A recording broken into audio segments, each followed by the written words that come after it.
Hey guys, welcome to the channel. Today I will show you how to connect Epic Games to Steam. So first, open your Google Chrome or any internet browser you often use, and then you need to make sure that you are logged into your Epic Games and also on your Steam. Now to connect Epic Games, you need to go to your profile name and then click on account and then wait for a few seconds. And then as you can see on your screen, on the left part of your screen, scroll down, then click on apps and accounts.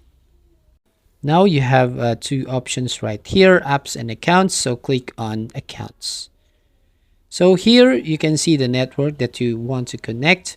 So for this video, we want to connect to your Steam. So to do that, click on connect.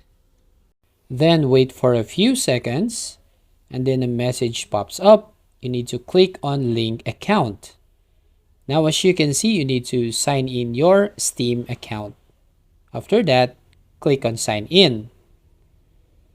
And then a message pops up again. You need to scroll down, then click on sign in at the green button.